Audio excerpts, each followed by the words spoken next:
आपको बताते हैं कि अमेरिका और ईरान में तनाव क्यों है, जरा ये समझिए आप, उसके बाद आगे बढ़ते हैं।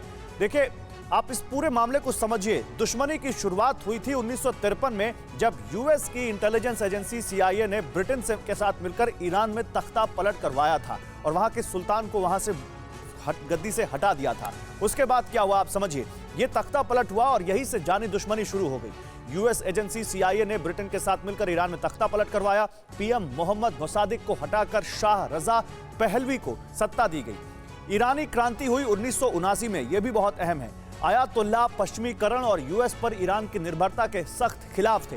ईरान और अमेरिका के राजनयिक संबंध खत्म कर लिए गए।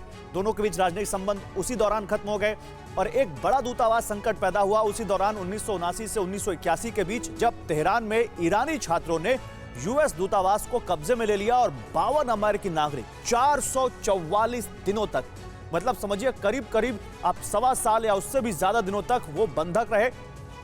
ईराक ने यूएस की मदद से ईरान पर हमला किया और युद्ध ये 8 साल चला। उसके बाद 2015 जब परमाणु समझौता होता है, और यह बहुत अहम है, ओबामा कार्यकाल में दोनों देशों के संबंधों में सुधार हुआ। ईरान के साथ परमाणु समझौता हुआ। ईरान ने परमाणु कार्यक्रम को सीमित करने की बात कही और कहा कि लिमिटेड तरीके से वो अपने केवल नॉन मिलिट्री यूज के लिए न्यूक्लियर रिसोर्सेज का इस्तेमाल करेंगे। लेकिन ट्रंप ने राष्ट्रपति बनने के बाद परमाणु समझौता रद्द किया और वहीं से यह अदावत फिर बढ़ गई, दुश्मनी फिर शुरू हो गई। IRGC क्या है ये समझिए आप। ईरान का रिवोल्यूशनरी गार्ड कॉर्प्स है, जिसको आतंकी संगठन घोषित कर दिया गया 2019 में।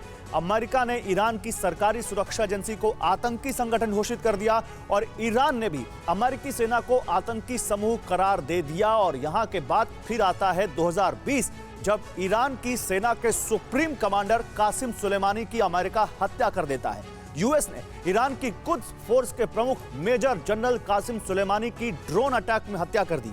ईरान ने कासिम की हत्या को एक्ट ऑफ वॉर माना, कसम खाई कि इसका बदला लेंगे। दोनों देशों के संबंध उसके बाद और खराब हो गए। और इसके पहले भी इराक में हुती विद्रोहियों ने अमेरिकी बेसिस पर हमला किया और बताया गया कि उसको ईरान सपोर्ट कर रहा है और ईरान की तरफ से अमेरिका को लगातार चुनौती दी गई। अड़ी सोमवार से शुक्रवार शाम 6 बजे सिर्फ TV9 भारतवर्ष पर।